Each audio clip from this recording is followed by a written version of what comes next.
Histoire tragique pour cette famille. Ildefonso Ichuburundi et Gilbert Ichuburundi, étudiants à l'ENS, tous deux frères qui habitaient à la 12e avenue numéro 99 en commune urbaine de Cibitoke, ont été victimes de voleurs nocturnes armés dans la nuit de ce vendredi. Il était environ 1h30 quand Ildefonso sortait de la chambre pour se soulager. Au moment où il retournait à l'intérieur, il est surpris par deux voleurs armés. Essayant de fermer la porte pour empêcher ces voleurs d'entrer, il est assassiné. Gilbert, au secours de son frère, est aussi assassiné, comme nous le dit Niziki Imana Alexis, leur frère rescapé car il était dans la même chambre. Ils lui ont pointé une arme dessus et ils sont entrés. « Donnez-nous les téléphones et l'argent », ont-ils dit. Et après un moment, Ildefonso, essayant de résister à un des voleurs, l'autre lui a tiré dans les côtes. Et au moment où Gilbert avançait pour secourir son frère, on lui a également tiré dessus, plus précisément dans la poitrine, et ils sont morts.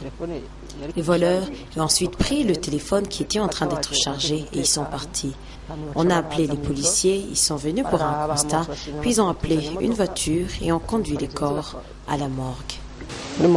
Ces deux frères sont victimes d'un des coups, disent les voisins, car il y en a plusieurs du genre. Freddy Saouchimike, un des habitants de cette commune, demande plus de sécurité.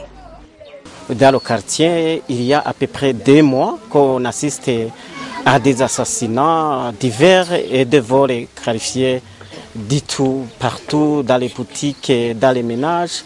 Ce que nous pouvons demander à ceux qui sont chargés de l'administration et de la force de l'ordre est qu'il faut qu'ils fassent des veilles partout sur les routes de la commune Cibitoke.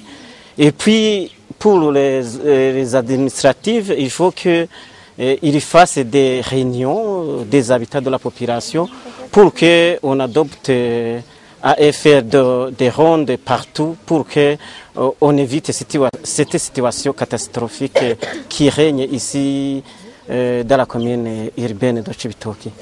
Les coupables de ce forfait n'ont ni été reconnus ni appréhendés et les corps de ses frères victimes, Ildefonso Ichuburundi et Gilbert Ichuburundi, reposent à la morgue de l'hôpital Prince Régent Charles.